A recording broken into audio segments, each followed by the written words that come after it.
Hello teachers, welcome to Para Maestros podcast. This is the English version. Para Maestros means for teachers only. Here we will talk about education, everything related with our profession, from the perspective of Latin America and from the perspective of other teachers from around the world. We will have opinions, interviews, and lots of information about education, and I hope you enjoy it.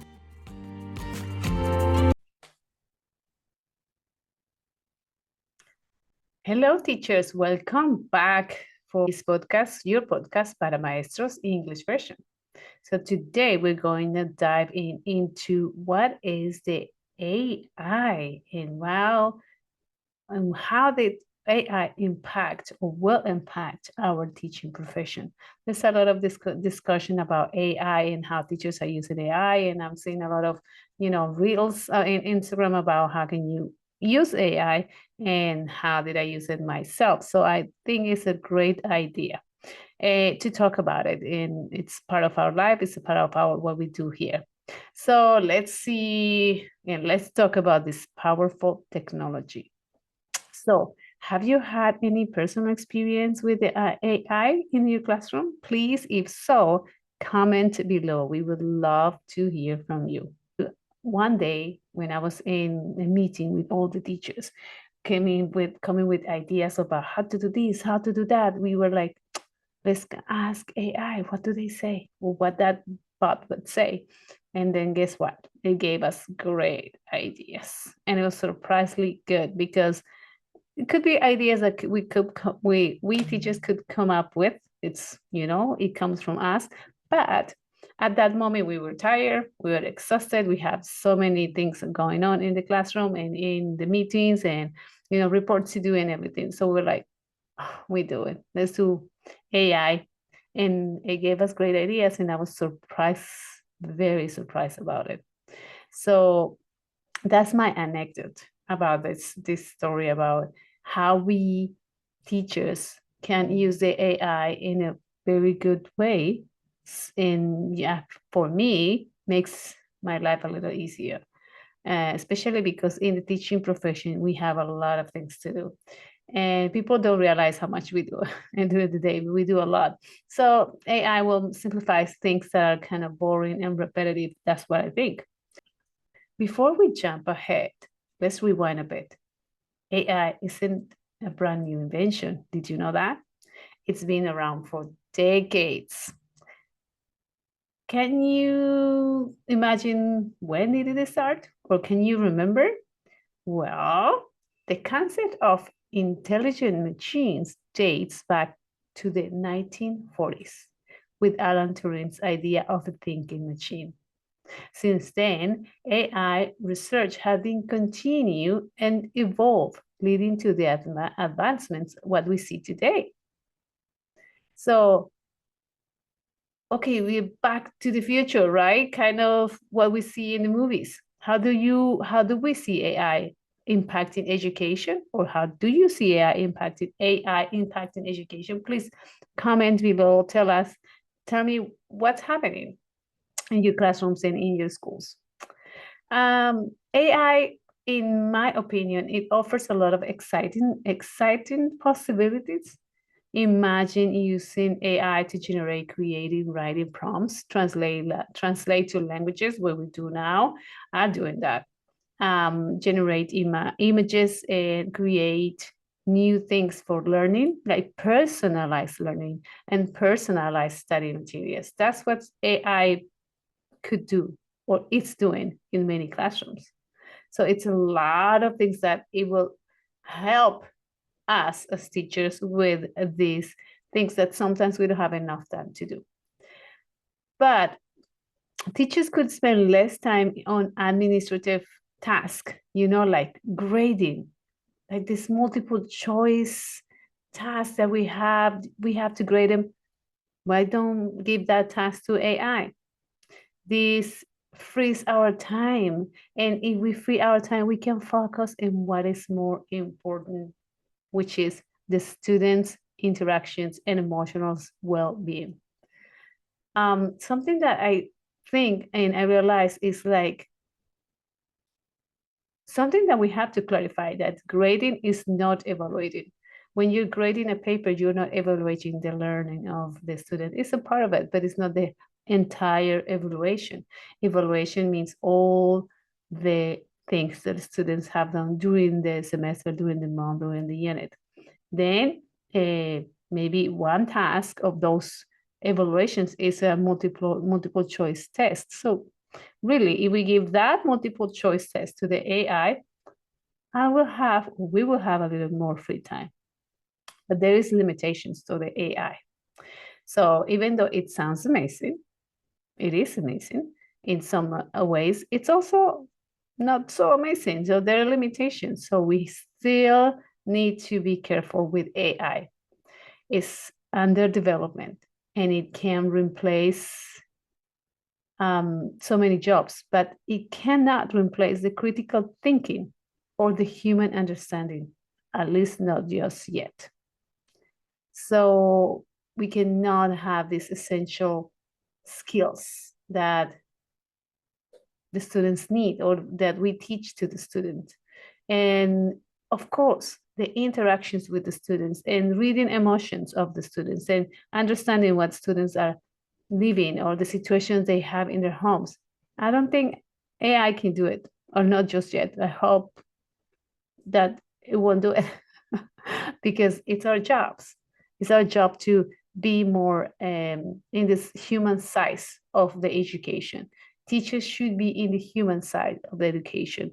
AI is the part of the administrative things, the grading things, the giving me ideas thing, but it's not the interaction with the students. What we do with them is more important. Okay, so AI has limitations. Also, another limitation is the very important one is the private matter, the private information, the data that we can accidentally give to the AI. So it is important not to use AI with the data or don't give AI all the data of our students. It's really important. Be careful with that.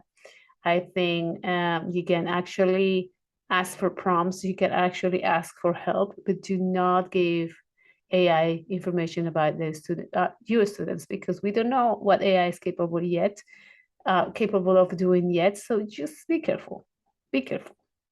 So we are excited about AI, and I think in the deeper meaning, what we teachers need is freeing time for us to work on with the students, with the personal level of the students, with the human part of the student, to guide them. I think we're going to become like these mentors more than teachers, right?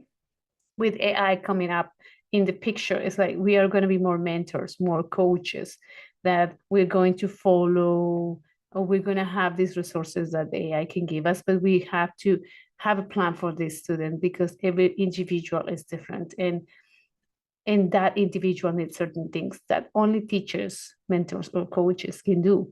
So I think that's what's going to happen with AI. We're going to have this mentorship more than teaching profession, because if we freeze our time, if they take away from us the administrative task, which is grading, reports, attendance. I think many of you are laughing about it. Then we can have this time to just be with the students, to teach the students, to guide the students more, because that task will be over, will be done. And if we work with small kids, we need more free time, a lot more free time, because we can guide them a lot more. So that's what I think that's going to happen, that AI is helping with administrative tasks, but teachers are not going to be replaced, because the human part of us is important, and our job is very important, because our jobs are based on interactions with the students, are based on relationship with the students, and that is in a human level so far. So I think hopefully we don't have to replace teachers with computers or robots, because they may not have that sensation interaction, even the physical touch, that it's important when you smile to student, They know you smile to them. When you look at them, they know you look at them. So that is really important in the teaching profession, the interaction, the relationships that we build with our students so they learn that a computer or a robot would not be able to do. Hopefully, never. Or they would not have that interaction. So that is really cool. AI is important, but it's also, you know, a help, another tool that when we didn't have computers in the past, many teachers didn't have computers. And then computers came, and then computers facilitate some things and complicate others. AI, I think, is happening now. And also, we have to use AI in a wise way, but do not rely on AI all the time. You know, don't rely on it all the time. Just use it when you need it and leave it when you don't need it. When it will be helpful if you don't use AI all the time for your prompts, for your ideas, because we teachers are creative. I always said we are very creative. We have many ideas. So if you want a great idea, ask a teacher. That's definitely a thing. So use the prompts when you're really tired. Use the prompts when you really don't come up with something. They will give you good ideas. But then if you have your ideas, write it down and have them there.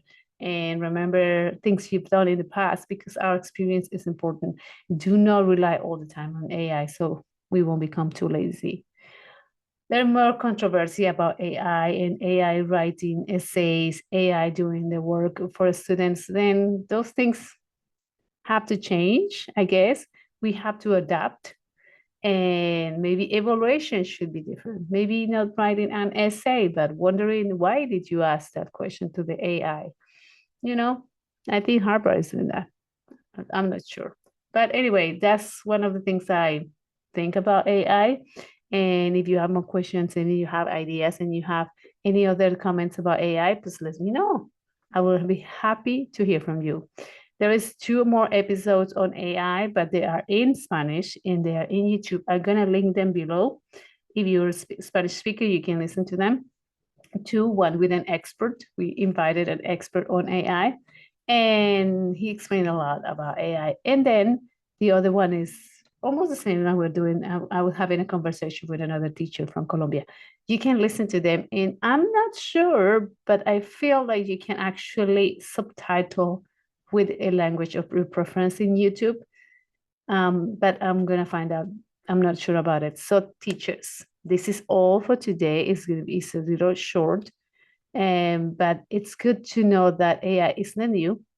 That is a tool that we need to use or we have to use.